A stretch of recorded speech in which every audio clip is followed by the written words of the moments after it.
Salut David, comment ça va? Ça va bien, Alex. Merci pour m'accueillir. Écoute, ça me fait plaisir. Avant de commencer, on se demandait si on était pour enregistrer en anglais ou en français. Tu m'as dit que c'était probablement préférable de le faire en français pour parler justement de la cause que que tu représentes, que tu as fondée. Et puis, on ira plus en détail au travers de la cause. Mais avant, la première question que j'ai pour toi, c'est une question que je vais persister à poser à mes invités, Bon, simplement parce que, je t'expliquerai un peu l'inquiétude que j'ai par rapport à ça. Et donc, où es-tu situé et comment s'est passée la pandémie pour toi? très bonne question. Je suis situé dans l'ouest de l'île de Montréal. Donc, j'ai beaucoup d'espace autour de moi. Je suis très chanceux. C'est une maison avec espace vert autour. Et puis, la pandémie a été difficile comme pour tout le monde. J'ai deux enfants, un de 17 ans, une fille, un garçon de 18 ans. Lui a raté sa graduation. Donc, il a gradué du secondaire, bien sûr, mais il n'a pas eu toutes les événements et Le bal après bal? exactement. Ma fille, elle va graduer cette année, donc elle va avoir son bal. Ma femme, en même temps juste avant la pandémie, elle a changé de business, si tu veux. Donc, elle s'est repartie en affaires, nouvelle entreprise, et tout ça est venu en même temps, mais est en décor intérieur. Et puis, c'était le bon temps aussi pour cette industrie-là. Oui. Et moi, c'est drôle, je voyageais beaucoup dans les écoles. Je fais un programme dans les écoles, surtout, mais partout au Québec, mais des écoles primaires. Et tout est arrivé à une fin pour l'année. C'est dès Mhm. le mois de mars. Donc, on se questionnait beaucoup. Est-ce que nos, euh, nos supporters allaient continuer de nous supporter? Qu'est-ce que ça va avoir l'air dans les écoles? Qu'est-ce qu'on va faire? Et on a pu voter comme tout le monde. Et je dirais que... Et nous, on a attrapé la COVID au mois d'avril, euh, OK. toute la famille. Et pas avril 2020. Et moi, ça m'a frappé assez dur parce que je l'ai eu dans les poumons. J'ai pas été à l'hôpital. Je suis assez en forme, mais je dirais que ça est resté avec moi pendant 5 semaines. Et puis même après ça, j'ai eu des séquelles. Euh, Wow. je le sens des fois, j'ai comme des petits rebonds ou quand je fais de l'exercice ou quelque chose, je semble perdre mon souffle un peu. Mais regarde, c'est pas comparé à d'autres qui étaient dans des situations où ils ont perdu beaucoup à cause de la Mhm. situation, soit l'emploi, sont en Des proches? isolement, des proches absolument. Donc, heureusement, on n'a pas perdu de proches. J'ai toujours ma mère qui est avec nous. Elle a 81 ans et elle va bien. Euh, Elle se sentait pas mal isolée, puis en même temps, elle avait, elle s'est occupée, c'est incroyable. Je peux pas croire comment elle a pu passer à travers toute seule, quand Mhm. on ne veut pas aller la voir. Puis on a fait des choses pour rendre ça le plus, de faire une situation difficile un peu plus facile. Ouais. Puis donc c'est ça. La question, je la pose encore. Simplement parce que moi, une des choses qui me reste en tête, puis j'en parle souvent au podcast, c'est tout le après. Tu sais. Il y a des gens pour qui tu sais, toutes les anxiétés, les peurs, les angoisses, les phobies ont été exacerbées par la pandémie. Tu sais. Ouais. Des gens tu sais, qui vivaient déjà dans leur vie sans la pandémie, de l'isolement, de l'anxiété, de la panique, la peur de les foules, la peur des ben forcément, tu sais, cet événement-là est venu juste amplifier puis renforcer ça, ces craintes-là, tu sais. Ouais. Puis j'ai beaucoup, tu sais, je réfléchis beaucoup à ça, tu sais, à quel point même moi qui a jamais considéré comme, je me suis jamais considéré comme quelqu'un d'anxieux ou de, tu sais, ayant des phobies, ben tu sais, je travaille moi-même en représentation, je travaille en vente Ouais, dans mon quotidien. Ben tu sais, le désir, c'est pas naturel de forcer la note à désirer être en présentiel nécessairement. Tu sais, on dirait que ça a créé une espèce de petit break. Je suis ouais, comme, oh, oh, oh, tu sais, ouais, non, tu sais, pas besoin de rusher, là, tu sais, on peut prendre le temps puis tout ça. Puis en même temps, évidemment, puisque je suis celui qui sollicite, c'est pas dans mon intérêt de faire ça, mais je sais aussi qu'en dedans de moi, il y a un côté que ça a réveillé quelque chose, tu sais, en dedans de moi. ouais. Mais je pense beaucoup, beaucoup à ceux qui avaient déjà ça en eux. Tu sais. Ça doit. Puis, tu sais, je m'inquiète sur est-ce que les autorités publiques ont réfléchi à ça, ont pensé à. Tu sais, tu parlais des jeunes. Ouais. Moi, mon garçon est rentré à la maternelle. Tu sais, donc, lui, il n'a pas été impacté parce qu'à la maternelle, il n'y avait pas besoin de mettre de masque, il n'y avait pas. Mais tu sais, je regarde les. Puis donc, ça, c'est septembre de cette année, c'est-à-dire de 2021. Donc, déjà là, on n'était plus là, dans l'idée des bulles et puis les enfants qui ne pouvaient pas s'approcher et tout ça. Ouais. Euh, N'empêche que tu sais, il y a de quoi dans le psyché des gens que je ne sais pas comment on va. C'est pour ça que je dis que j'espère que les autorités publiques vont gérer ça et ont pensé à gérer ça. Tu sais, qu'il y aura des programmes justement pour l'espèce de réinsertion sociale quasiment, là, tu sais, parce que ça va être un programme de réinsertion sociale. Tu sais, comment qu'on réunit les gens. Tu sais. Je pense aussi que il y a une couple de choses que qu'on a remarqué, tout le monde. C'est comme si les 2 premières semaines de la pandémie, c'était un autre Noël, tu sais, au mois de mars. OK, Oui, on a arrêté, tout a ralenti, on s'est retrouvés en famille, ceux qui avaient la chance d'être d'avoir en des familles. Oui. et puis, tout le monde a pris un temps de respirer et ont mis l'effort d'être ensemble. Mais après Mhm. un mois, ça commençait à changer, tu sais, déjà. Bien sûr. Et puis, quand les pressions sont arrivées, OK, le travail, le ci, le ça, comment on va tout gérer ça? Et le message de la santé publique, c'était, il y avait beaucoup d'incertitudes et puis tout le monde savait pas avec quoi, euh, tu sais, on faisait face. Et c'est sûr qu'au début de la pandémie, c'était plus épeurant.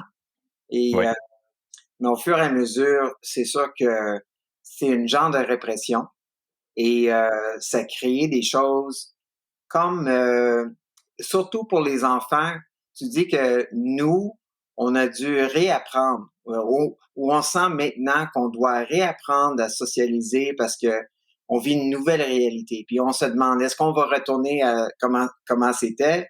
Puis on dit, peut-être on va pas retourner comme ça. Mhm. Peut-être il y a des plus et des moins. Mais moi, par rapport aux jeunes, euh, et à des moments critiques de développement social, s'il y a des choses qui manquent, c'est le contact humain, physique, émotionnel, cognitif, mais ça c'est des choses que à des moments opportuns et des moments critiques du développement de l'individu, je pense que ça va se sentir aussi. Et puis, Absolument. il y a des moments pour les petits-enfants, les ados aussi, les jeunes adultes, et puis les aînés aussi, parce que eux autres, ils n'ont pas beaucoup de temps à rattraper Absolument. plus tard. Donc, Il y a quelqu'un même qui m'a fait remarquer, David, que, tu sais, lui, il me disait, puis il constatait, puis ça m'a ouvert les yeux à moi aussi. Il dit, on dirait que nos parents ont vieilli plus vite dans ces 2 dernières années. ouais, absolument.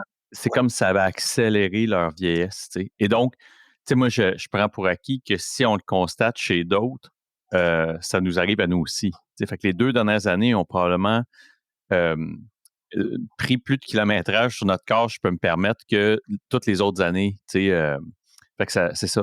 C'est pas seulement nos parents, je pense, qui ont vieilli plus vite en 2 ans, mais je pense que c'est tout le monde. Puis pour rattraper ton idée au niveau des jeunes et tout, je pense que dans quelques années, on aura une analyse un peu post-mortem, là, sans mauvais jeu de mots, d'un syndrome post-traumatique de la pandémie. Tu sais. ouais, ouais.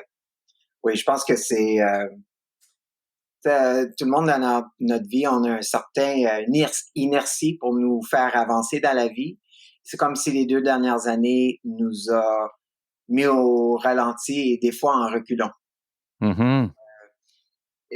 Je pense que c'est correct qu'on questionne, si on bouge trop vite et on court après notre queue, mais en même temps, il y a certaines choses que, comme être humain, on doit avoir. C'est le contact Absolument.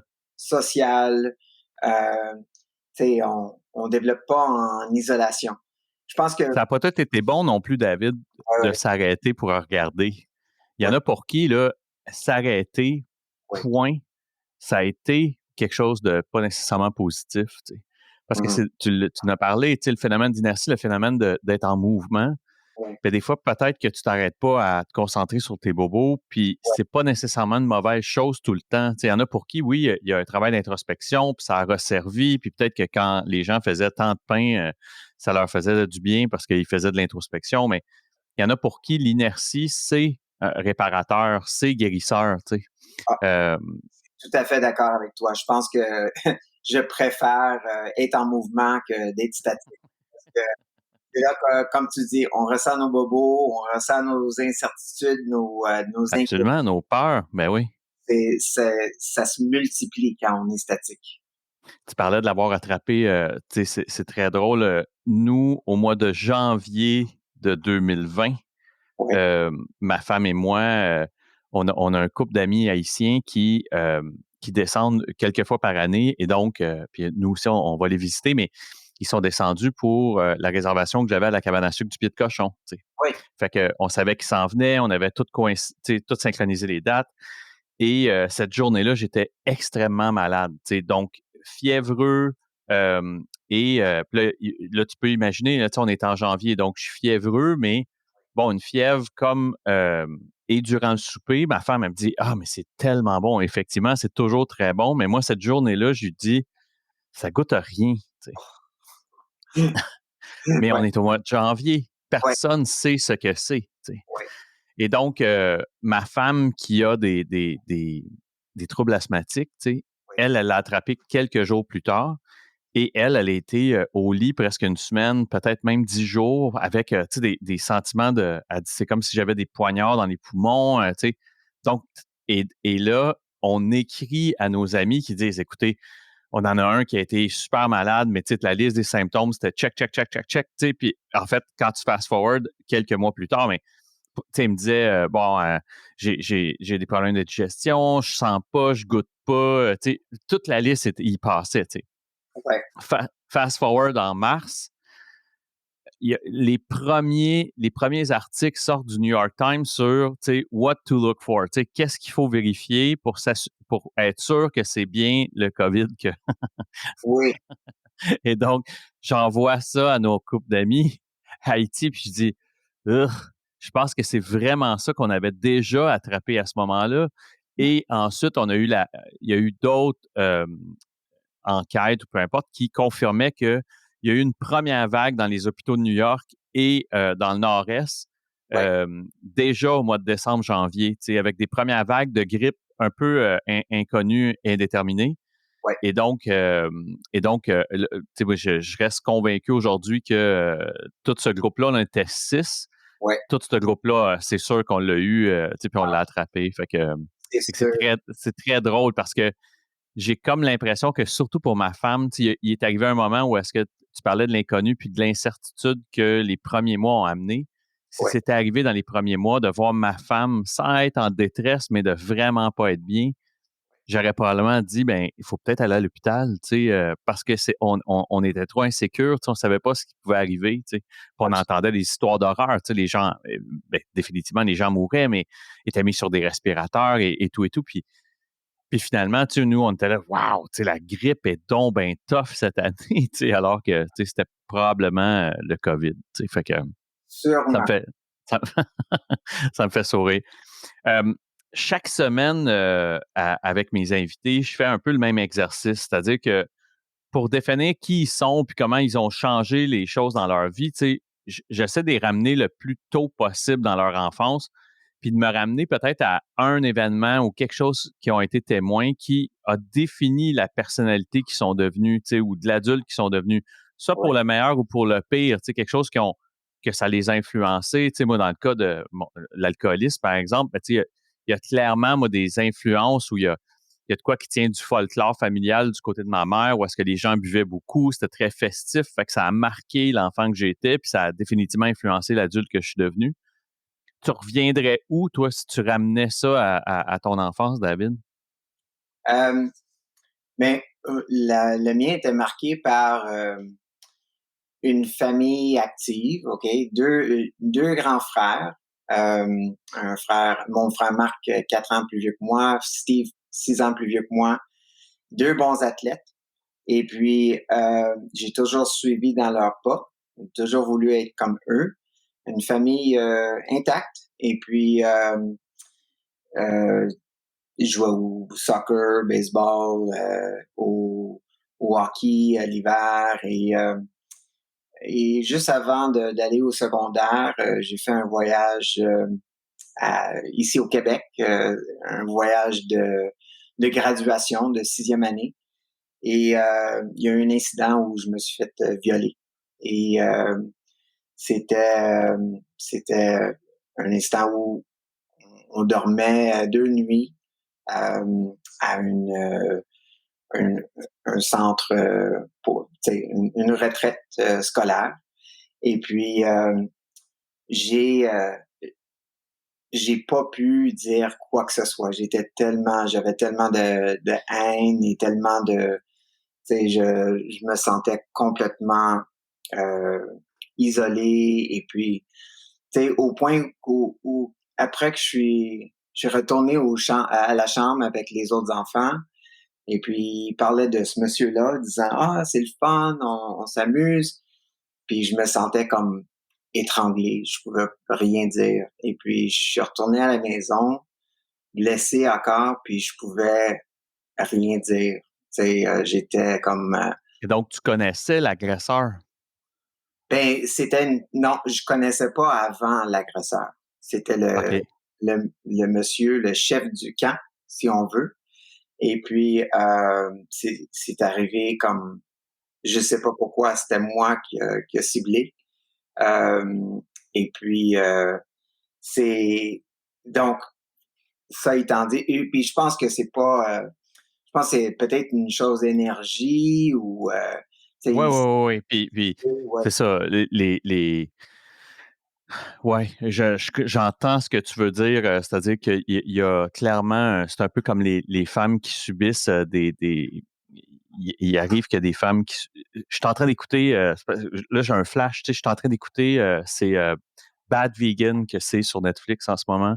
C'est sur une chef à New York qui s'est retrouvée avec un conjoint qui, sans nécessairement la battre, mais l'a amené dans une spirale infernale d'influence, puis il l'a complètement ruiné. Là. Tu sais, puis là, j'ai pas tout à fait terminé, mais en ce moment, ils sont en cavale, puis ils se font arrêter, puis elle a accepté de participer, puis elle essaie d'expliquer comment euh, elle était, comment je peux dire ça? Elle était probablement la victime parfaite à certains niveaux, tu sais. ouais, Soit parce que elle se cherchait beaucoup, tu sais, elle avait des insécurités, elle avait, tu sais, c'est ça, elle est très renfermée, très, très insécure, euh, était folle, est folle amoureuse de son chien, tu sais, parce que justement, elle a de la misère à entretenir des relations. Puis cet homme-là est arrivé dans sa vie, puis est allé toucher à toutes les switches, tu sais, qu'il fallait, tu sais. Euh, et là, quand tu écoutes, tu sais, quand tu es placé devant ça dans la forme d'un documentaire, même si c'est à longue échelle, ouais, c'est presque inconcevable, tu sais. ouais, Mais je pense qu'effectivement, souvent, les agresseurs ou les gens qui font des victimes ont ce sixième sens-là de à trouver leur victime, tu sais, puis ouais. c'est ça. C'est choquant. Je pense à l'intérieur, ben, de moi, il y avait une énorme empathie pour tous les autres. Et puis, ça se sentait de tout le monde. Tu sais, je me méfiais toujours pour les autres, je voulais toujours le mieux pour les autres, autour des autres. Le monde pouvait sentir que j'étais ouvert à tout pour les aider. Et puis, Mhm. donc, je pense que c'est quelque chose de plus tard que j'ai réalisé. Euh, mais ce qui est arrivé, c'est que je suis retourné à l'école, c'était proche de la fin de l'année. L'été, j'ai passé quasiment toute seule à digérer ça. Mais quand même dans une famille où que Aimante. j'avais de l'amour et puis Ouais. j'avais deux frères que je continuais à suivre, puis je me suis plongé dans le sport. J'allais à l'école secondaire où que j'ai été introduit à plein de sports et j'ai dit, OK, je vais essayer de performer. Et puis, À quel point, David, c'est comme une ombre au-dessus de ta tête, ça, tu sais? Est-ce euh, que c'est constamment? oui, ça a été constamment. Puis je pense que ce qui arrive, c'est au début, c'est constamment, mais ça devient un nombre qu'on n'aperçoit plus. C'est qu'on sait pas Ça d'où fait partie de vient toi quasiment. Ouais.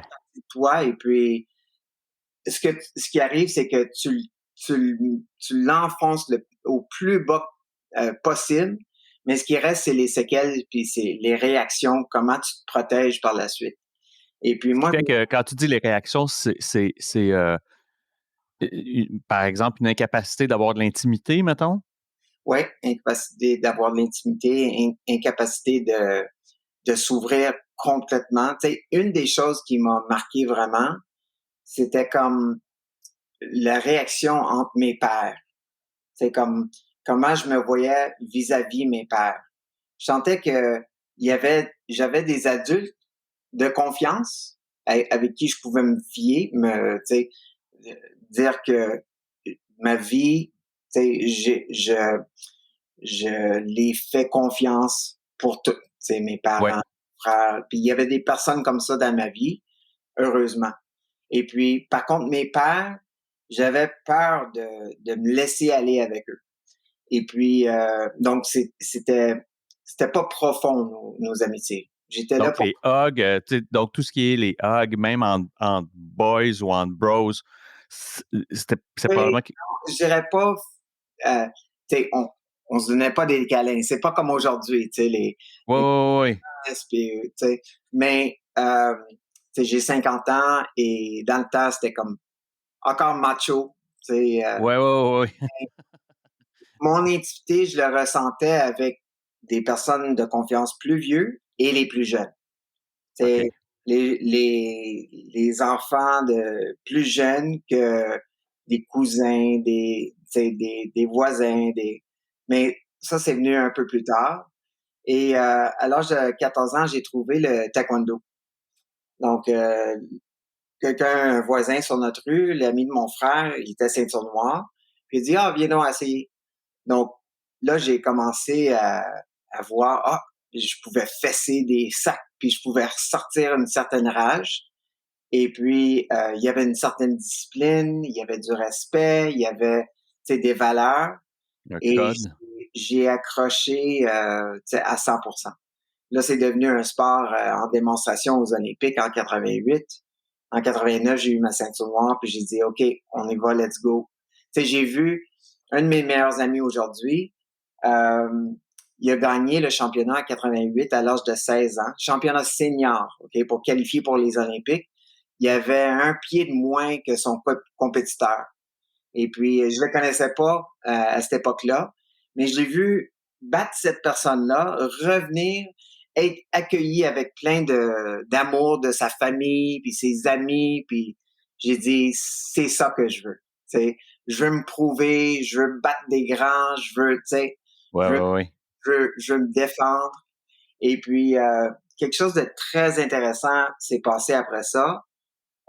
J'allais au cégep, je m'entraînais. Puis là, j'ai rentré dans l'université en sciences du sport, mais avant que j'ai commencé le programme, j'étais allé à un centre de conditionnement, puis j'ai appliqué pour une job. J'ai dit, OK, je suis aussi bien d'avoir une job dans mon domaine, puis là, je vais apprendre et appliquer les choses.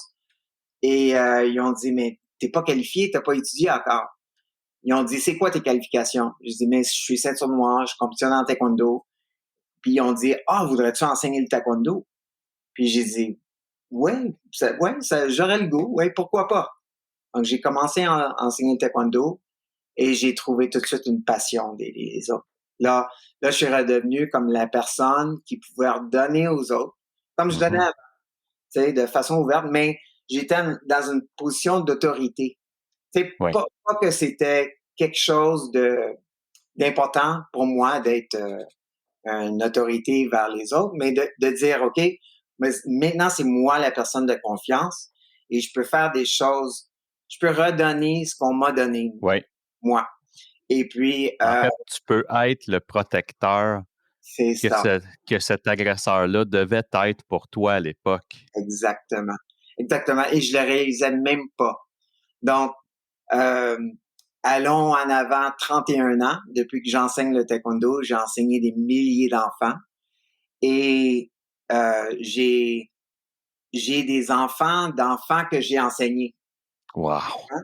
So, ils reviennent. Je suis comme le prof à l'école qui est là depuis longtemps, à la communauté, toujours à Pointe-Claire-Dorval, sur l'île de Montréal. Et puis là, j'ai vu des enfants grandir. Tu sais. J'ai vu des enfants passer à travers des choses difficiles.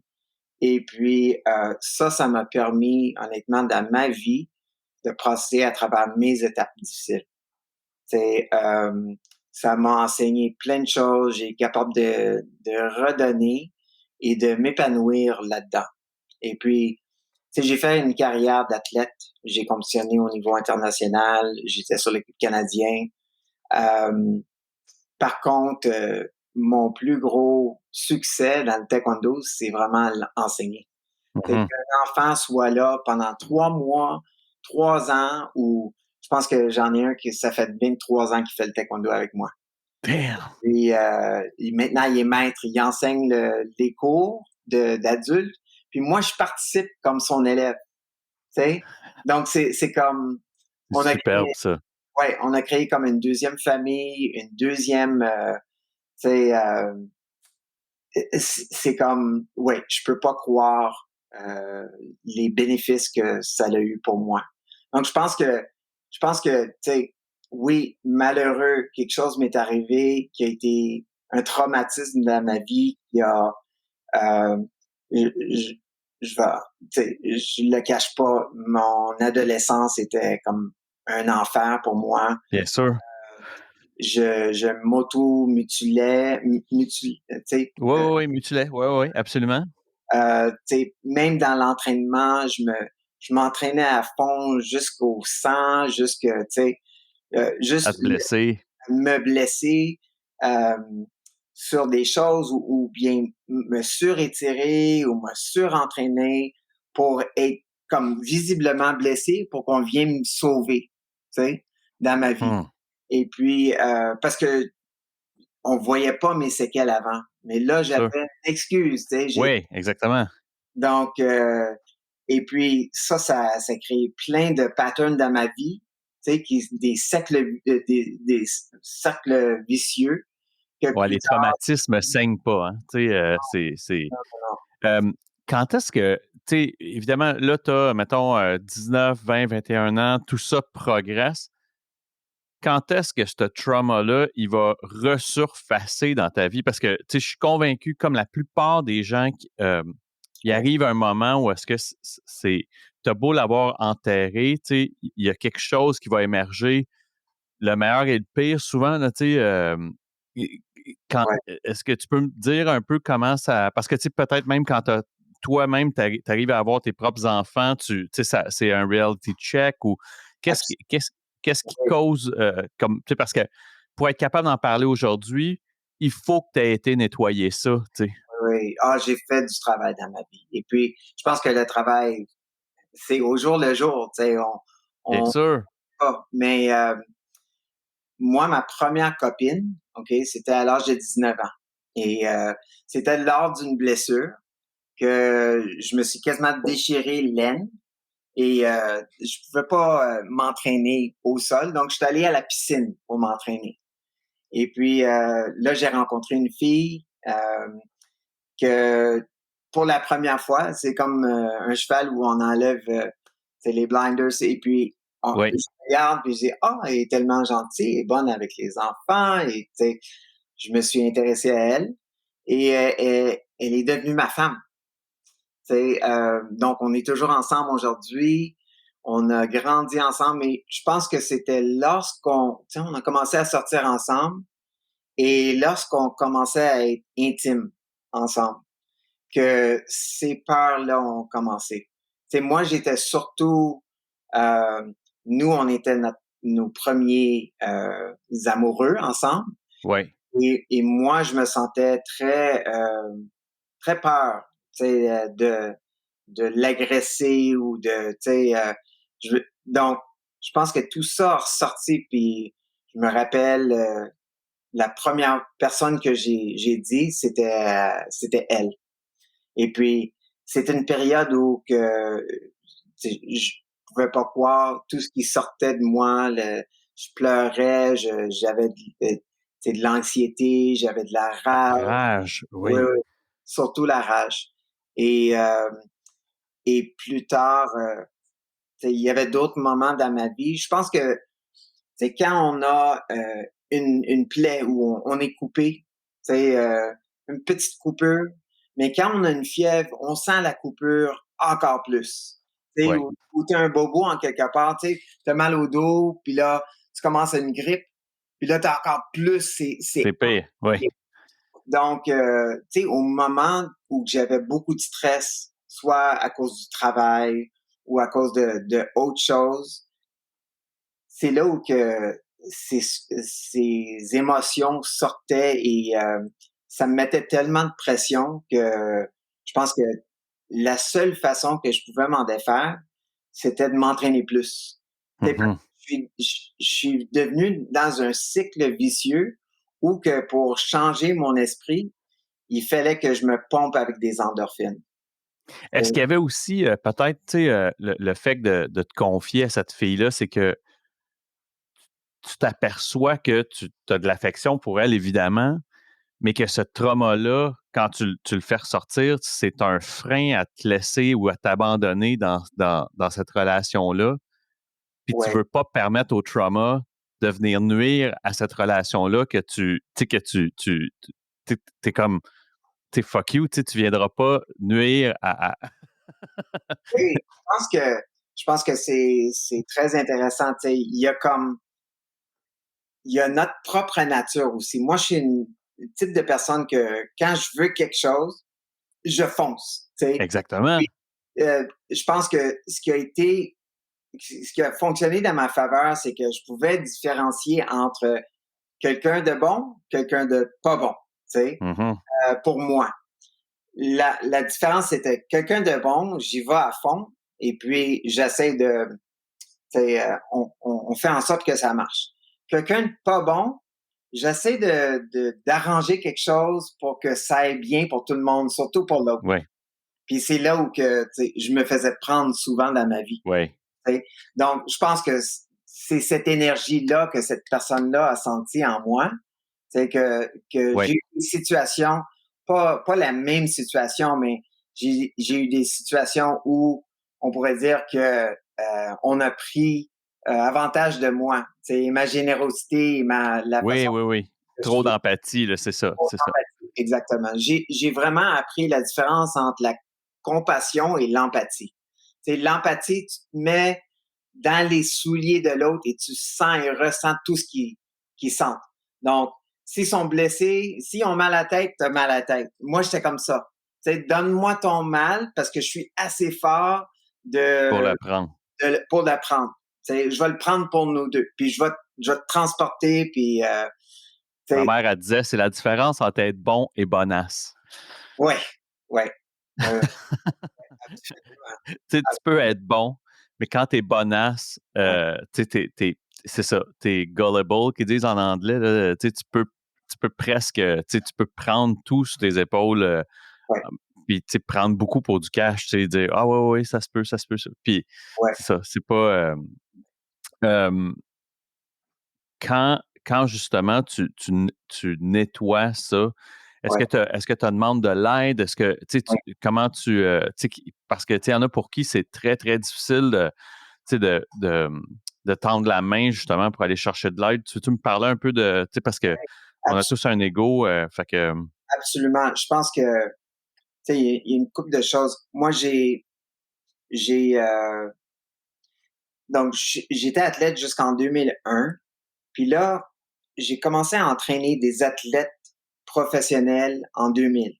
Donc, à cause de mon statut comme athlète et que je m'entraînais de différentes façons et tout, euh, on m'a appelé pour dire, est-ce que tu entraînerais des athlètes pendant que toi, tu t'entraînes et tout ça? Et il paraît que tu es un bon athlète. Donc, j'ai dit oui. Puis se sont entraînés, des joueurs de hockey particulièrement, se sont entraînés dans leur saison préparatoire l'été, pendant que moi, je me préparais pour mes compétitions. Et j'ai su moduler leur entraînement pour leur sport et le mien pour mon entraînement pour mon sport. Et on a eu des bons résultats. Donc, l'année d'après, j'ai doublé en nombre d'athlètes. L'année d'après Mhm. ça, j'ai doublé encore. Et puis, quand j'ai pris ma retraite, je me suis marié cette année-là, j'ai fait le championnat panaméricain, le US Open, la Coupe du Monde. C'était un gros high pour moi dans ma vie. Et puis ensuite, j'avais plus mon sport, mais là, je me faisais payer pour m'entraîner avec ces athlètes-là. Mhm. C'est devenu mon modèle. Donc, j'ai mis une extension de ma carrière athlétique en entraînant d'autres. Puis c'était fou. J'entraînais un groupe, puis je m'entraînais avec un individu, puis je m'entraînais avec un autre groupe. Donc, c'est comme ce cercle, tu sais, d'endorphine. On te payait pour ton endorphine. Exactement. Puis là, mes enfants sont nés. Et puis, ça, c'est en 2003, mon garçon est né. En 2004, ma fille est née. Mais en 2003, mon frère Marc est diagnostiqué avec le cancer. Et puis, il y a un cancer synovial dans le muscle, l'adducteur. C'est le même muscle que je me suis blessé. Mhm. J'ai rencontré ma femme. Et puis, chirurgie, chimio, radio, puis la chirurgie au poumon 3 fois, à gauche, à droite, à gauche. Pendant 3 ans, il a souffert comme ça se peut pas. Il s'est battu. Et puis moi, je me défoulais comme un fou dans mon entraînement. Il y a une époque, on a eu la Coupe Stanley chez mon centre d'entraînement. J'appelais ça Pain Station. T'sais. Donc, station douleur, si tu veux, et non pain station. J'aurais plus aimé le pain. Et puis, ça a tout été éclaté. Mon frère est décédé en 2006 et puis je suis arrivé au bout de mes moyens. Et tellement que je pouvais plus, il y avait plus d'endorphine que je pouvais me donner. Ben, j'aurais pu choisir la drogue ou j'aurais pu choisir, Ouais, ouais, ouais, bien sûr. mais c'était pas mon modèle de succès. C'était pas mon, la façon que je me suis, Mais c'était pas ton addiction, point. Tu sais, non, c'était pas. non, Tu sais, c'est-à-dire que. Puis, tu sais, c'est très drôle parce que, tu sais, j'espère que ça fait réaliser aux gens que. Les gens qui écoutent, tu sais, ils sont habitués à entendre des gens qui. J'ai eu des cocaïnomanes, j'ai eu beaucoup d'alcooliques, j'ai eu beaucoup de gens que c'était le cannabis, les drogues chimiques, tu sais, bon, et j'en passe. Il reste que, tu sais, ce que tu me décris là, c'est de l'addiction. ouais, Parce que, tu sais, puis tu t'apprêtes à me parler de ton crash, ouais. mais tu sais, c'est, c'est, c'est, c'est un parcours qui peut avoir des parallèles avec un cokehead, là, tu sais, avec quelqu'un qui fait de la cocaïne, tu sais. C'est un parcours qui peut avoir des parallèles avec le mien, avec l'alcool, tu sais. Euh, il arrive un moment où est-ce que trop de tout euh, peut causer des problèmes importants dans nos vies, tu sais. Oui, Et donc, puis, une des choses on n'est pas à l'abri comme cocaïnomane, comme toxicomane, comme alcoolique, c'est le transfert de dépendance. Tu sais, c'est-à-dire que, tu sais, j'ai souvent dit que, tu sais, bien après la thérapie que j'ai faite pour l'alcool, je vais avoir mangé trop de bonbons, puis je vais les avoir vomis parce que j'ai fait comme une ingestion, tu sais. il n'y a pas si longtemps, j'étais capable encore de me surentraîner moi aussi, puis de me blesser le dos à un point de ne plus être capable presque de sortir de chez moi, tu sais. ouais, Euh, Parce que je trouvais mon rush dans le sucre, dans le sucre, le sexe, l'entraînement, l'endorphine, tu sais, et j'en passe, tu sais. Euh, puis je travaille, tu sais, j'expliquais que je travaillais en vente, mais tu sais, je trouve, il y a une adrénaline à travers le rush que je trouve au travail ouais, qu'il faut que je surveille, tu sais, parce que je peux facilement, j'ai ça en moi, cette capacité-là ouais, d'être accro easy à peu près à n'importe quoi, tu sais. Fait que ouais, c'est ça. Dans le bien, ça va bien, mais même dans le bien, ça peut aller mal, tu sais. Parce que, tu sais, de l'endorphine, la plupart diront, ouais, ben, il n'y a pas de problème, no issue, tu sais, go, tu sais. Alors que, tu sais, trop, puis comme tu dis, c'est que, c'est drôle parce que, tu sais, c'est une espèce de, on circle back, mais tu parlais de l'inertie, tu sais. Mais ouais, là, tu avais atteint un niveau où est-ce que ça te prenait cette quantité d'endorphine-là pour continuer à avancer, tu sais. Quand ton frère décède, ben là, tu perds tes repères-là parce que ce soit par les obligations familiales ou, tu sais, ou autres, tu peux plus aller chercher ton fixe, tu sais. ex exactement. Il y a l'âge aussi et puis, Bien sûr, bien sûr. qualité de responsabilité, grandissante dans différentes directions. Et puis, donc, c'était vraiment mon crash. Ma femme me regardait. Tu sais, j'étais fort le jour, puis je crashais la nuit, et puis je retournais, puis la tête, tu sais, entre les deux genoux, ou bien, Bien sûr. tu sais, et ma femme me reconnaissait plus. Et elle disait, pourquoi tu fais tout ça? Tu sais, pourquoi, tu sais, faut que tu changes quelque chose. Jusqu'à un moment qu'elle me dit, regarde, il faut que tu fais quelque chose. C'est, va voir un docteur, va consulter, ou bien, je sais pas moi à quel point que je peux continuer à endurer ça. Et puis, j'ai tout essayé. J'ai essayé de meilleur sommeil, meilleur, tu sais, me prendre soin de moi. Puis finalement, j'ai dit non, j'ai besoin de l'aide. Tu sais, puis il faut que ce soit de quelqu'un de neutre. Donc, je suis allé consulter un psychologue.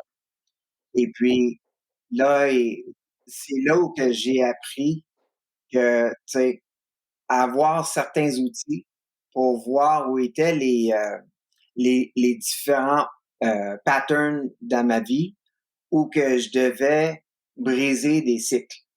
Et ben, premièrement, reconnaître certains cycles et puis de créer des nouvelles habitudes. Parce que je me mettais bien trop sur les épaules, je me mettais beaucoup trop de pression et puis mes attentes étaient devenues irréalistes. Oui, puis c'est un réapprentissage à zéro. Oui, Si tu recommences complètement, oui. tu réapprends à vivre, en fait, tu sais, parce que, puis tu dois avoir, encore aujourd'hui, tu dois avoir des cravings d'endorphine. Oui, et puis, tu sais, oui, des cravings, mais en même temps, je veux jamais retourner où que Bien j'étais. sûr, bien sûr. Et puis, tu sais, il y a des éléments de ce que je faisais qui étaient très positifs. Tu sais, entraîner avec des copains pour performer et aller compétitionner. Et, tu sais, Le là, dépassement de soi, tu sais, là, ça fait 3 ans que je joue au hockey. Tu sais, j'ai commencé 1 an avant de la pandémie. Et j'ai arrêté de jouer au hockey à l'âge de 13 ans. Donc, tu sais, imagine que j'entraînais des joueurs élites. Puis là, euh, j'avais jamais la chance de performer avec eux parce que je les entraînais toujours. Mais là, j'ai réappris à patiner, puis à jouer, puis là, je retrouve une gang de gars. C'est dans mon adolescence, je pouvais pas être dans une chambre avec d'autres gars en train mhm. de parler de filles, puis on va sortir, puis on va se pacter, puis check là comment elle hot qu'elle est, puis tu sais, j'étais un des plus jeunes dans la gang, puis moi, je je ne tripais pas sur les choses normales, tu sais, Mhm. et donc moi, aujourd'hui, je me retrouve où on est là juste pour jouer. Tu sais, on parle de plein de sujets, tu sais, les enfants, les voyages, tu sais, Bien sûr. les Canadiens, le fun, et puis c'est comme si j'ai la chance de revivre quelque chose que j'ai manqué, tu sais, dans mon adolescence. Mais écoute, ça a pris des années de thérapie, ça a pris des années. Tu sais, dès que j'ai trouvé euh, comme un moyen de m'outiller, tu sais, et de me donner la chance de prendre le temps, de donner le temps à me rebâtir. Puis, tu sais, dès le début, j'ai dit, oh, ça va pas être facile. Tu sais, Sûr. il y a une côte majeure.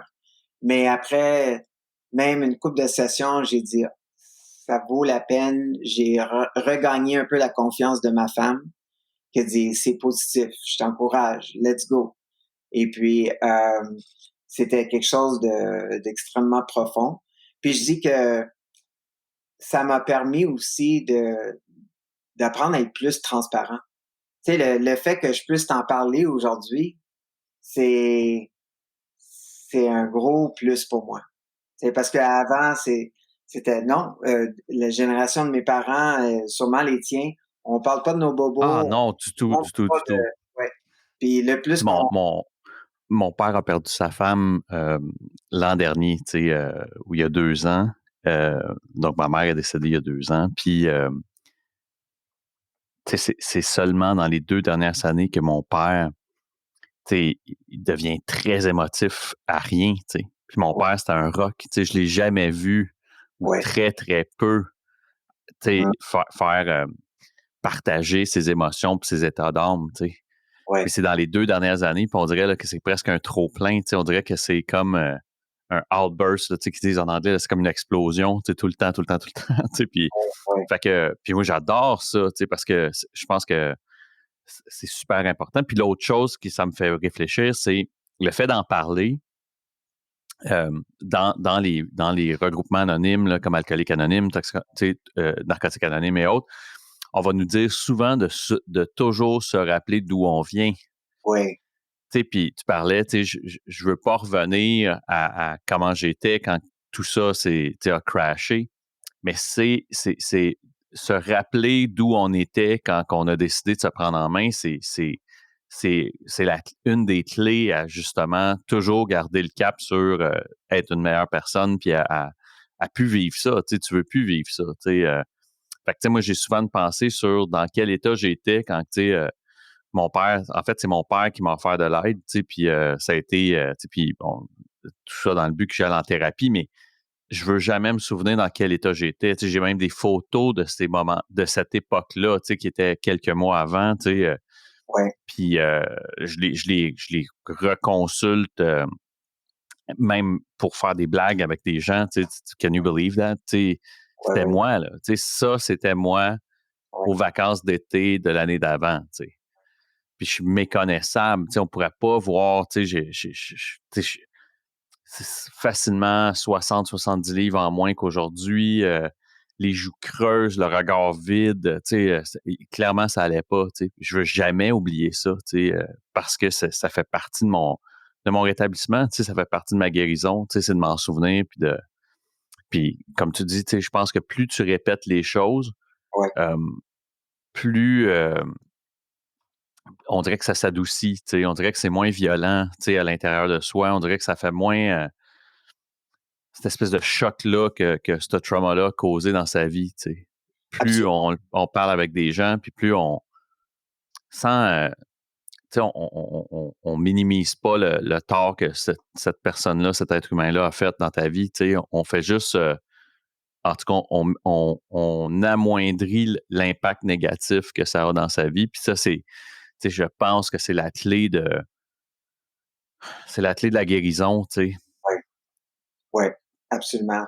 Et tu sais, c'est venu en cycle. J'ai essayé 6 mois et puis là, j'ai dit: «OK, je suis correct, je peux revenir» et puis non, tu sais, j'ai dit: «OK, je vais retourner» et puis c'était c'était un processus et d'apprentissage qui a pris plusieurs années et je dirais que ça fait juste à peu près 6 ans que, tu sais, le mot transparence dans ma vie veut dire quelque chose, ouais, de qui est qui est très puissant dans le sens que j'ai plus rien à cacher. T'sais. Et puis, quand je le partage, c'est bon pour moi. Le fait que je peux le partager aussi librement aujourd'hui, puis que je dis, regarde, il n'y a plus rien qui peut me blesser là, parce que il y a personne plus que toi-même. Tu sais, tu te regardes dans le miroir, puis quand toi tu te mets en question, mais il y a un problème. Tu sais. Absolument. Tu peux pas mentir vers toi-même. Si tu mens vers toi-même, c'est et si tu t'ignores, toi, tu es la première personne que tu dois te, tu dois être là premièrement pour toi-même. Tu sais. Et Oui. puis, donc, pour moi, tu sais, mon frère, juste avant qu'il est décédé, la journée avant, il y avait le cancer était dans ses poumons. Il a passé proche de mourir. Et puis, il a sorti quasiment comme c'était incroyable qu'il a passé à travers ce qu'il a passé. Il y avait complètement de détresse respiratoire. Ils ont donné de la morphine. Son corps a relaxé, puis il est revenu. Puis là, le lendemain, il était debout, couché, très affaibli. Et puis, tout le monde était épuisé parce que ça faisait 5 semaines au centre palliatif. Et puis, c'était comme, il résistait, il se battait. Mais cette dernière journée, il était comme, je suis prêt, je sais à quoi m'attendre. Puis là, il me demande une question, il me dit, David, comment est-ce que je fais, tu sais, entre deux souffles, tu sais, how am I doing? Il m'a demandé. Puis là, j'ai dit, wow, Marc, c'est incroyable. Tu es entouré de personnes que tu adores, qui t'adorent, qui t'aiment, tu sais. Tout le monde, tu sais, on est tous fiers de toi. Tu as 3 enfants, ta femme, tu sais, tes 2 parents, tes frères sont là, tes meilleurs amis sont là. On a tous été là avec toi, puis on t'aime fort. Tu sais, on peut pas t'aimer, on peut pas aimer personne plus que ça. Tu sais, c'est comme et puis tu as toujours été là pour nous. Tu sais, tu nous as guidés là-dedans parce que avec ta force et il dit merci, ça me réconforte. Et puis il dit je vais te donner un avis pour la famille. Tu sais, parce que ma famille, c'est comme mon père, le patriarche, tu sais, Oui. le macho, tu sais, la personne avec le job qui amène le bacon à la maison, et puis ma mère infirmière qui est soigneuse, prend soin de tout le monde, puis Caregiver. caregiver. Et puis, par contre, entre eux, c'était rough. Tu sais, 6 mois plus tard, ils ont divorcé après que mon frère est décédé parce qu'il en pouvait plus. Puis mon frère il l'a même dit à maman, il a dit, tu sais, pourquoi tu es toujours avec papa? Tu sais, il est comme, puis comme de fait, plus tard, se sont séparés. Puis là, mais mon frère, il me dit, David, rappelle-toi, OK, transparence. Pour la famille, transparence. Parce qu'il y avait comme des choses qui se disaient pas. Et puis j'ai pas compris. Tu sais, il y avait 38 ans, j'avais 34 ans, mes enfants avaient 3 et 2, puis j'étais dans le milieu de mon, tu sais, j'étais Oui. stressé pour l'entraînement de tout le monde, puis je courais d'ici à là, et puis là, c'est juste plus tard que j'ai réalisé que beaucoup de mon stress, c'était, ben, personne ne sait qui je suis à l'intérieur. Donc, il faut que je me cache, puis il faut que je me, tu sais, Tu faut mets que un masque, tu sais. ouais, il faut que je mette un masque, il faut que je me blesse pour que quelqu'un, tu sais, Se soucie de toi, me oui. tu sais, mais pas pour les bonnes raisons. Mhm. Puis donc, c'est comme, wow, je viens de comprendre ce qu'il vient de me dire. Tu sais, puis qui me le dit à ce moment-là, avec, c'était C'est incroyable, presque prophétique, là. Ouais. c'était prophétique. Donc, c'est devenu mon mantra. Tu sais, puis tellement que j'avais c'était comme quand même c'était quasiment trop. Tu oui, je souffre de dépression. Tu sais, je rencontrais quelqu'un puis je racontais toute mon histoire. Puis il était comme wow, OK. Ben, c'est nice to meet you, Oui, David. oui, bye bye. Tu sais, Hem, oui. je veux que je veux que tu m'amènes tranquillement vers la cause que tu as créée, tu sais, puis un peu sa genèse, puis d'où ça vient, tu sais, ce désir-là de. Tu sais, je m'en doute, mais tu sais, ne serait-ce que pour que les gens comprennent bien ce que vous faites, puis Ouais, tu sais, comment je le vois dans ton caractère puis dans ta personnalité. Tu sais, je reconnais bien ce que j'ai pu aller voir brièvement sur votre site, mais peut-être parler un peu de cette cause-là. absolument. Si j'avais juste une chose à faire dans la vie, comme un, une tâche, une job, une passion, que je pouvais juste faire une chose, ce serait d'être avec les enfants et de leur apprendre quelque chose sportif, le taekwondo, tu sais, j'enseigne le taekwondo, mais on saute, on joue, on crie, on court, tu sais, on fait plein de choses pour s'épanouir. Et puis, quand mon frère est décédé, j'étais, tu sais, au summum de l'entraînement, parmi les meilleurs athlètes qui s'entraînaient avec moi dans le monde du hockey à Montréal. J'avais du monde des personnes dans le monde du corporatif qui voulaient de moi. Je voyageais partout dans le monde sur des jets privés, des hélicoptères et je faisais pas mal de choses assez flyées dans le monde d'entraînement. Mais je me disais, regarde, j'ai j'ai cette c'est comme si je faisais comme mon père, tu sais, de faire des grosses choses, tu sais, importantes avec des personnes importantes, mais est-ce que c'était vraiment, ça venait me chercher? J'imagine que c'était, j'ai reconnu ça comme une extension de ma carrière d'athlète qui était, oui, j'ai adoré ma carrière d'athlète, le sport, mais c'était trop poussé. C'était trop, le monde venait me chercher, tu sais, plutôt que moi dire, parce que toutes ces choses-là sont arrivées à moi. Mhm. Un agent m'a téléphoné puis a dit, est-ce que tu entraînerais mes athlètes? Puis là, un homme d'affaires m'appelle puis dit, est-ce que tu viendrais m'entraîner? On va voyager partout dans le monde. Puis là, j'ai dit, OK, let's go, on y va. T'sais. Mais quand mon frère est décédé, j'ai dit, là, j'ai beaucoup de succès. L'argent, c'est pas un problème.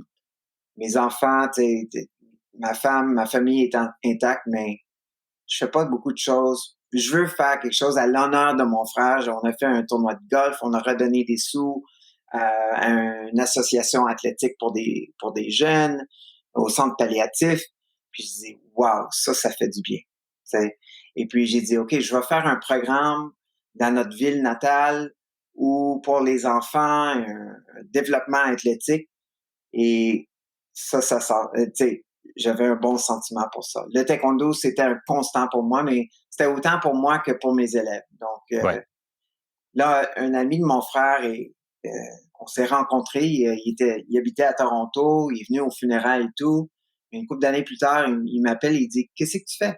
Puis lui, c'est un avocat et ami d'enfance on se connaît depuis 40 ans, mais il était un de les meilleurs amis à mon frère. Il a dit, laisse-moi t'aider avec ton organisme à but non lucratif. Puis là, on a identifié, tu sais, moi, il savait que j'avais une passion pour les enfants, puis je voulais faire des programmes pour les enfants.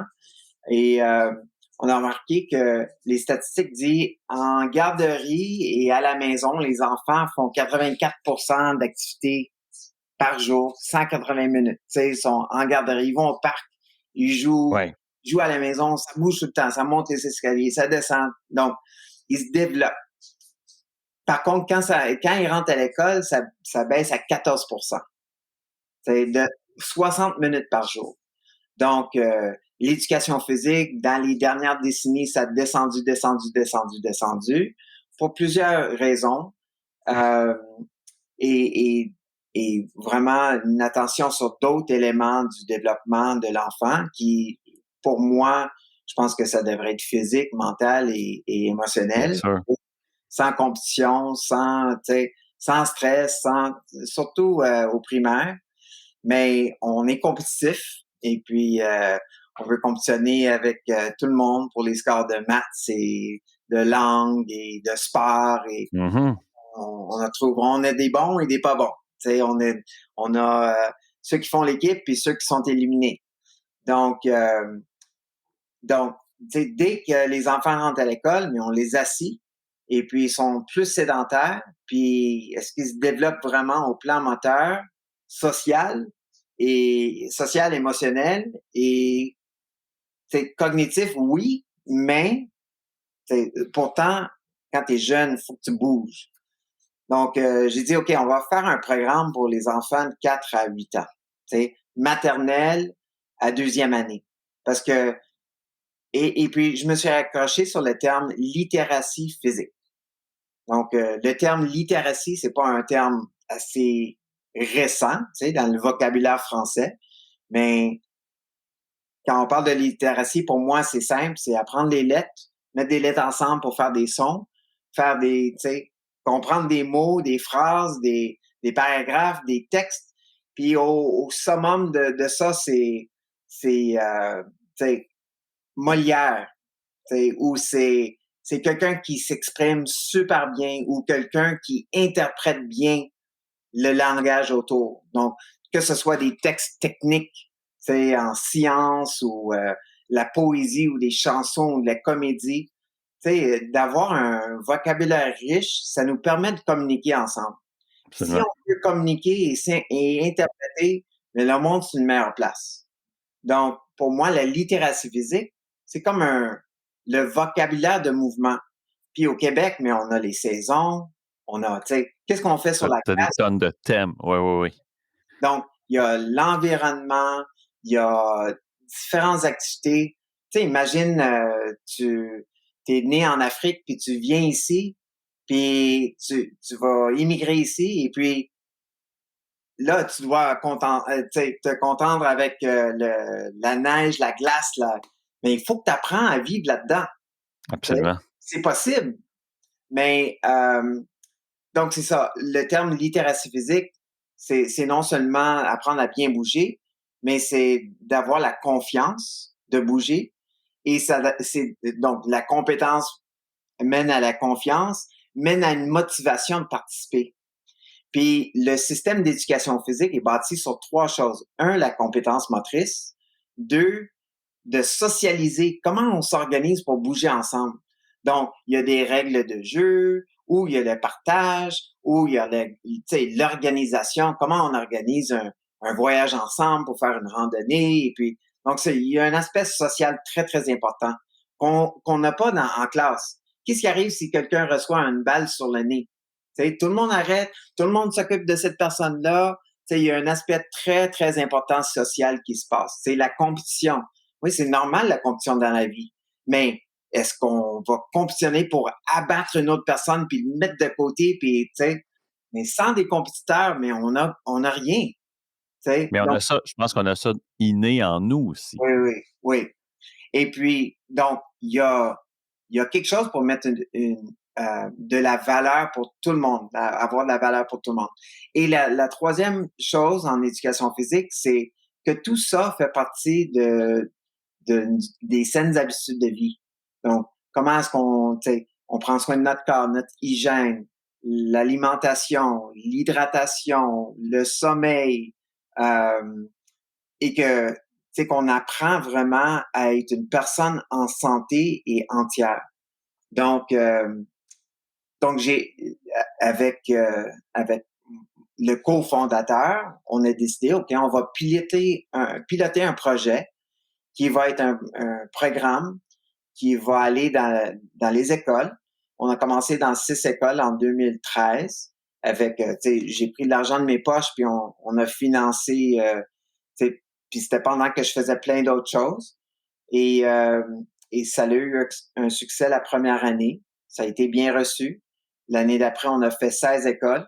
J'ai eu un peu de sous, pas de donateurs, mais de personnes qui voulaient supporter. Et en 2016, rendu donc 6 à 16 à 36 écoles. Puis là, la Fondation des Canadiens pour l'enfance m'ont téléphoné Ils ont dit, ah, il paraît que tu as un programme dans les écoles, surtout les écoles défavorisées. Est-ce qu'on peut venir le voir? Et puis, absolument. Donc, on a commencé à parler ensemble, puis on dit, on aimerait vous supporter sur les 3 prochaines années. On va vous donner votre budget entier. T'sais. Et puis, on a fait comme, wow! Donc, on est allé de 36 à 56 à 88 au-dessus de 100 écoles jusqu'à aujourd'hui. Et ils ont continué à nous supporter un autre 3 ans. Ça fait 6 ans de notre partenariat. Maintenant, on est au-dessus de 400 écoles au Québec. So, et puis, tout ça, Comment s'appelle cet organisme-là? ça s'appelle la Fondation Champion pour la vie. Et champion, l'emphase, c'est pas champion sportif, c'est champion pour la vie. C'est être des vrais champions pour la vie. C'est quoi de vivre une vie et s'épanouir? C'est que chaque enfant puisse se retrouver en soi comment bouger, parce que on parle pas de programme, c'est des enfants de 4 à 8 ans. Donc, c'est leur donner un bon départ pour qu'ils puissent avoir des outils pour plus tard décider qu'est-ce qu'ils veulent faire. Mm-hmm. C'est sûr qu'ils vont avoir des défis plus tard. C'est sûr qu'ils vont, mais il faut commencer avec une base. Et on a parlé de moments opportuns ou de développement sensible dans notre vie où tu sais, le cerveau se développe, le système nerveux se développe, la coordination.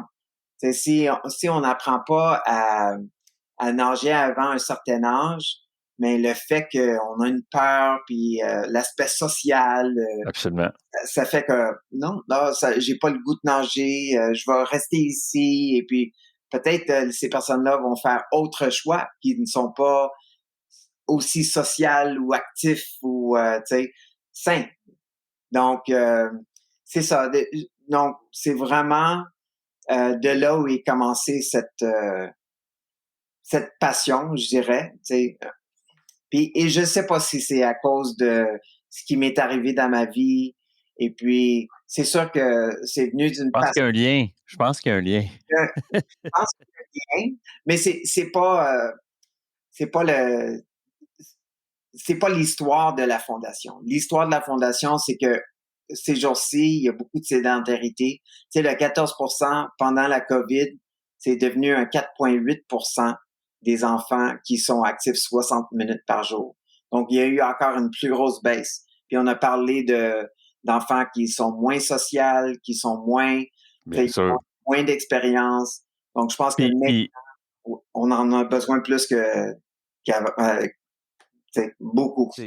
ma réflexion là-dessus, c'est que, tu sais, la première question que je pose à mes invités, c'est qu'est-ce qui définit mon invité? T'sais? Ouais, Pas ce qui définit ta fondation. ouais, ouais. T'sais, donc, c'est comme en anglais, ils appellent ça le ripple effect, où est-ce que c'est les événements de ta vie qui ont défini qui tu deviens comme adulte. Tu es un adulte altruiste, empathique, compassionate, là, intéressé par l'autre, puis par même à la limite, même empathique aux blessures des autres êtres humains, puis de tourner vers l'autre. Mais Et, oui, vas-y. et en fait, c'est ça le ripple effect, c'est que c'est pas, c'est pas les événements euh, qui ont défini ta fondation, mais c'est les événements qui ont défini toi, qui maintenant peut définir une fondation comme tu l'aimes, tu sais. Parce Ouais, que t'es pas juste ce qui t'est arrivé quand tu étais jeune, t'es aussi ce que tu es devenu comme adulte, c'est-à-dire un athlète, un gars qui a récolté les bienfaits de justement l'effort physique puis de l'activité, tu sais. Fait que c'est l'ensemble de tout ça, tu sais, incluant les traumatismes que, ben oui, dans ta jeunesse, mais aussi le départ de ton frère, tu sais, les gens sont pas supposés mourir à ces âges-là, tu sais. non, C'est absolument. drôle parce que le week-end dernier, c'est le père de ma femme qui est décédé, tu sais, Ouais, beaucoup trop jeune, 68 ans, tu sais, mais lui et sa copine, il y a 10 ans, sont décédés de cancer du poumon, qui sont les cancers des fumeurs parce que c'était de très grands fumeurs, tu sais. ouais, Quand elle, il y a 10 ans, est décédée, ça a été pour moi, le coup-pied au cul de vraiment commencer à bouger, puis à vraiment commencer à me déplacer, tu sais, parce que j'avais perdu complètement le contrôle sur mon poids. J'avais perdu complètement le contrôle. En fait, je bougeais pas du tout, du tout, du tout. Je fumais plus qu'un paquet par jour. Fait que j'avais beau être abstinent d'alcool, abstinent de drogue, peut-être, mais j'avais perdu le contrôle sur tout le reste, tu sais. Ce qui fait que ça a été vraiment comme une claque au visage de voir cette femme-là à 64, peut-être moins que ça même, tu sais, peut-être sûrement moins que ça, Ouais, peut-être 60 ans, à une année ou deux de sa retraite, tu sais, avec un bucket list ça de long, parce qu'elle disait, ben, il reste 2 ans, donc je peux commencer à écrire ma bucket list de je vais voyager, je vais faire ci, je vais faire ça. ouais, Puis soudainement, tu sais, en l'espace de quelques mois, se retrouver, ben, en fait, décédé, tu sais, à pas avoir été capable à part un voyage qu'on a fait ensemble, tu sais, à la dernière minute, là, je dis ensemble, là, toute la famille un peu élargie, ouais, euh, parce que ça faisait partie de ses final wishes, tu sais, mais ouais, c'était d'une tristesse incroyable, tu sais. Puis là, tu vois, le week-end dernier, c'est mon beau-père que ouais, 68 ans, tu sais, ça n'a pas de sens, tu sais, ça n'a aucun sens.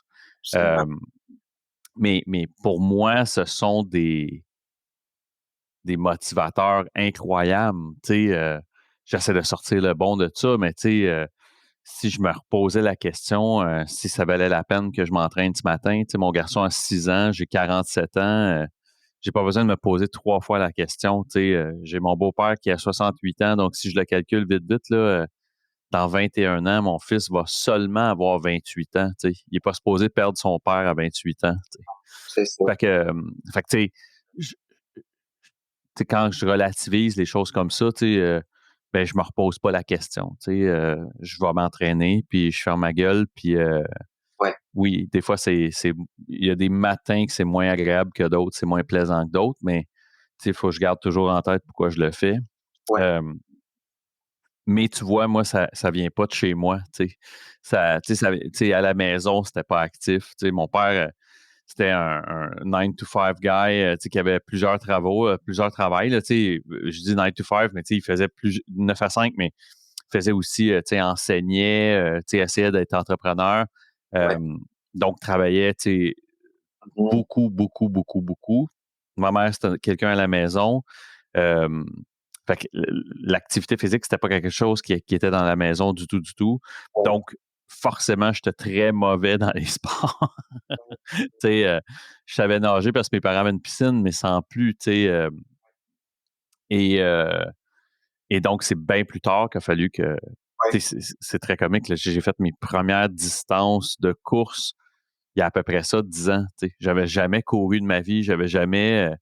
Tu sais, je savais pas, moi, ce que c'est. En fait, l'endorphine, je connaissais presque pas ça, tu sais. ouais. Euh, Mais ce que je peux dire pour tout le monde, c'est que oui, les périodes sensibles de développement, si on veut optimiser certaines choses, mais je suis on convaincu de ça. peut toujours commencer quelque chose de nouveau.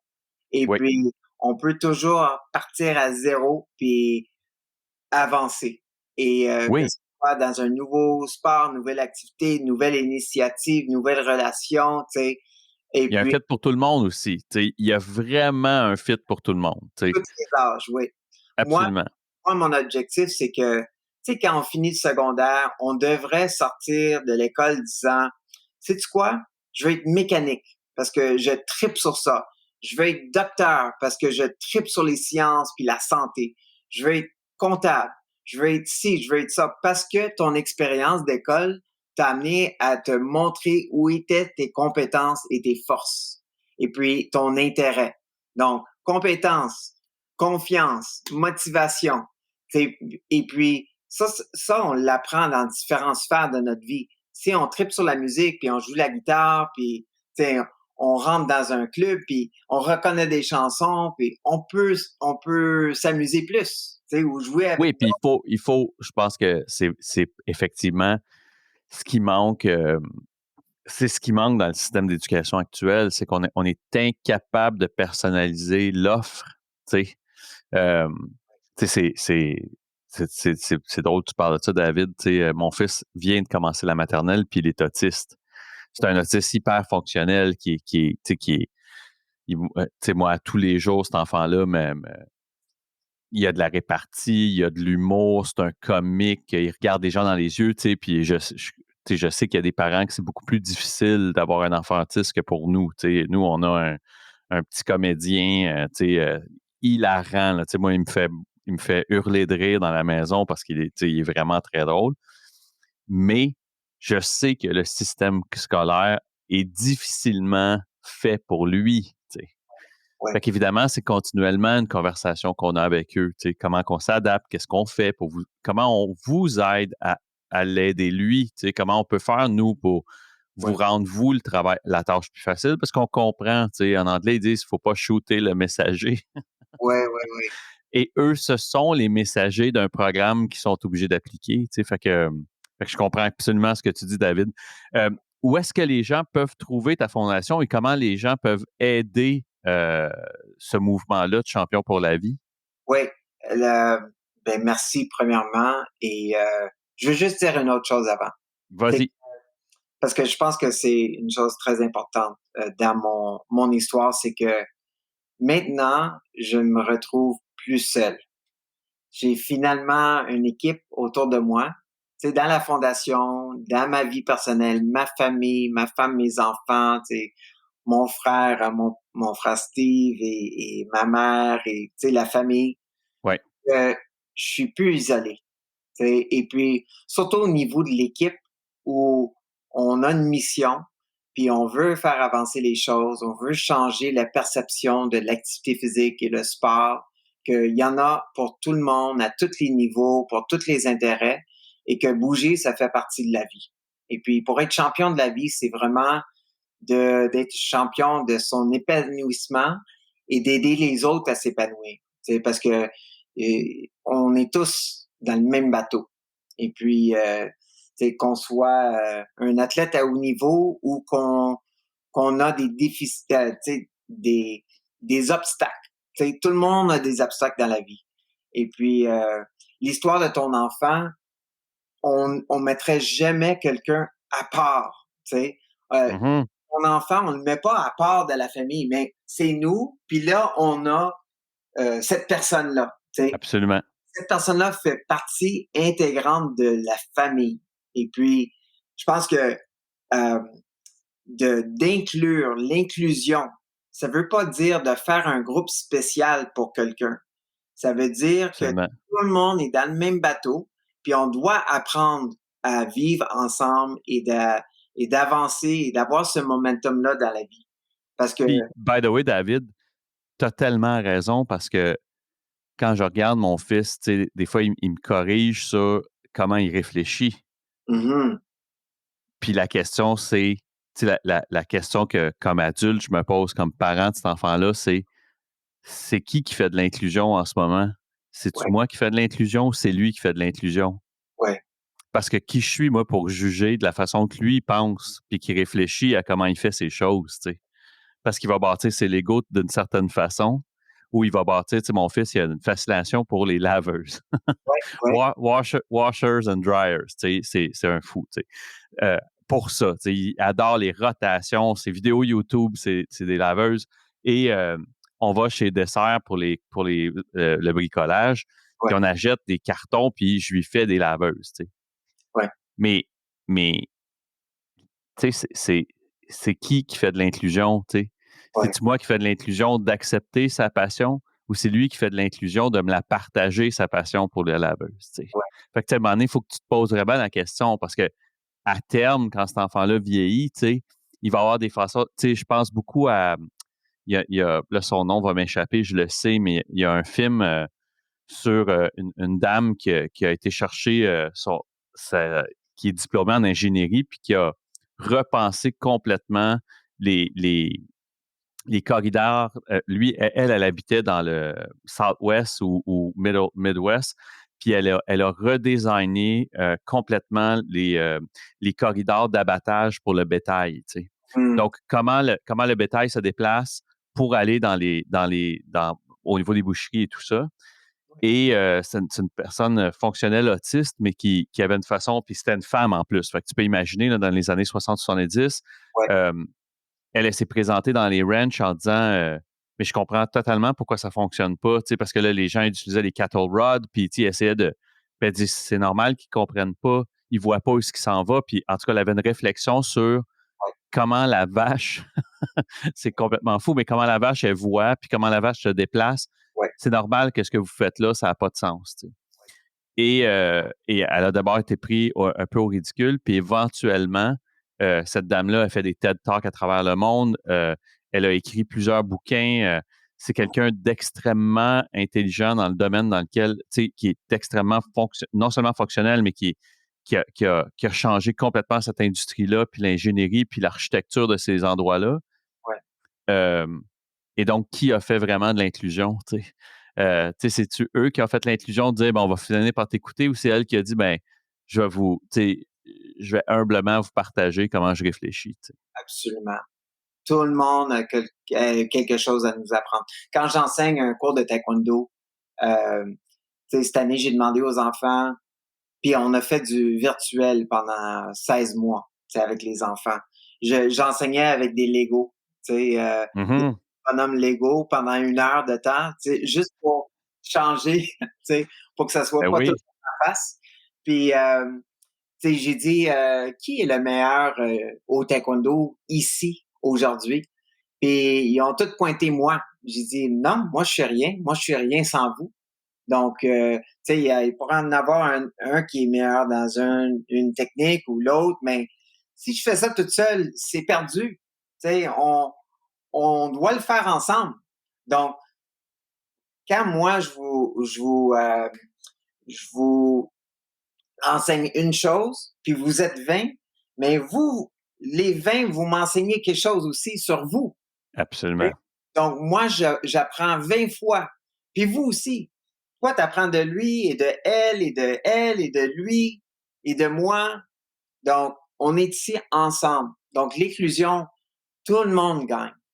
Absolument. On gagne. Et puis, le moment où on est frustré que quelqu'un ralentit les autres, c'est le moment qu'on a perdu la perspective de ce que c'est d'être ensemble et de s'aider et le leadership, c'est important d'avoir du leadership, mais des fois, il faut qu'on voit plus loin que notre propre nez, tu sais.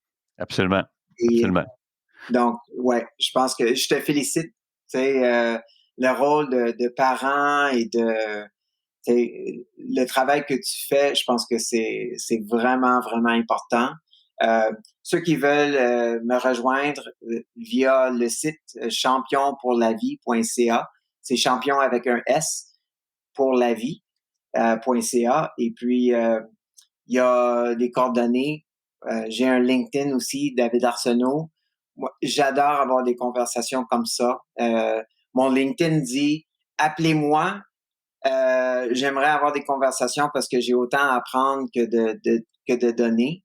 Et ça m'énergise beaucoup, ça m'inspire beaucoup. Et puis, le fait qu'on puisse avoir des conversations comme ça ensemble et partager avec des autres, c'est vraiment le fun. Pour les gens c'est parce qu'il fallait que je vérifie le nom de la dame que je parle, c'est Temple Grandin. Si vous avez une chance, vous pouvez aller vérifier sur YouTube.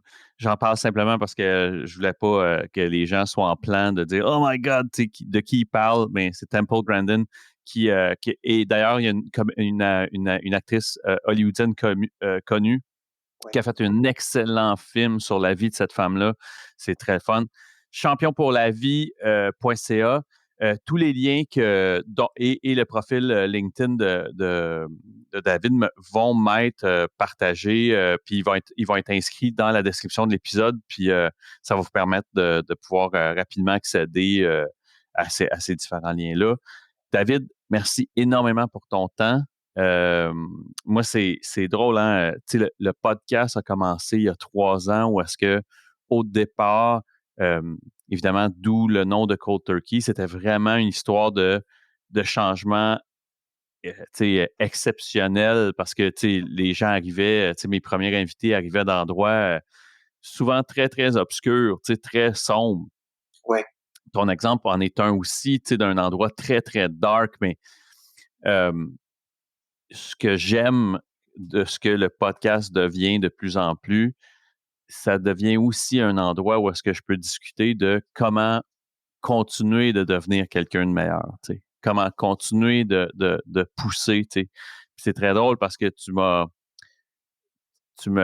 tu me challengeais sur la pertinence de faire partie du podcast. Tu sais, on s'est parlé ce week-end, puis tu sais, tu me disais, ben, tu sais, est-ce que je fit là-dedans? Est-ce que ça fonctionne? Ou, tu sais, puis plus que jamais, ça fonctionne. Tu sais, plus que Ouais, jamais, j'amène avec moi, tu sais, puis pour les gens qui écoutent, là, soit qui sont déjà passés ou va passer bientôt des épisodes que pour les premières personnes qui ont écouté depuis le tout début, le podcast, ça va paraître peut-être très funky. Tu sais, ils vont dire, My God, tu sais, c'est weird, puis tu sais, d'avoir eu cet invité-là. ouais, Mais moi, c'est vraiment dans le but que les gens ouvrent leurs horizons. Tu sais. Je veux que les gens réfléchissent, puis je veux que les gens continuent d'améliorer qui ils sont. Tu sais. ouais, À travers l'activité physique, bien sûr, mais à travers même d'avoir écouté ton histoire, puis de constater que il y a bien plus de parallèles qu'on pense avec quelqu'un qui devient accro à l'endorphine pour enterrer une blessure de sa jeunesse. Tu sais. C'est la même chose, tu sais, parce que tu aurais pu ouvrir une bouteille de Jack Daniel puis te retrouver à la même place. Tu sais. exactement. Ton bas fond, quand tu étais en train de te brûler à t'entraîner, Ouais, avait probablement beaucoup plus de parallèles qu'on pense ouais. avec les bas fonds que moi j'ai vécu puis les bas fonds que certains de mes auditeurs ont vécu. Tu sais. Fait que, Et puis, juste, je veux rajouter à ça que, tu sais, cold turkey, j'ai ce sens-là, tu sais, le moment où que mon frère m'a parlé de transparence et puis j'ai fait comme un burn-out et j'ai réalisé des choses, mais ça s'est pas arrivé instantanément. Tu sais, on ben ressent non, la douleur, on fait le travail, on essaye, on, on se plante, on réessaye, on se plante. Et là, il y a un moment dans notre vie où les choses changent. Et puis, je pense que ça, c'est possible pour tout le monde, peu importe leurs circonstances. Et puis, c'est important que le monde qui ne vive pas ça, de le comprendre, d'avoir la patience et de supporter. C'est important pour ceux qui vivent les crashs, puis les hauts et les bas, de continuer à travailler. Parce que, absolument. regarde, t'as un garçon merveilleux maintenant. Et puis, Oui. tu peux pas imaginer une autre Mais vie. j'aurais pas les outils Ouais, pour accompagner mon fils si ouais, j'avais pas fait les efforts que j'ai faits dans ma vie. Tu sais. ouais, Fait que c'est donnant-donnant. Tu sais. Il serait probablement pas dans ma vie, mais de toute façon, j'aurais pas les outils qu'il faut ouais. pour le supporter dans sa vie à lui. Tu sais. Fait que merci beaucoup, vraiment, David. Très apprécié. Merci. Salut.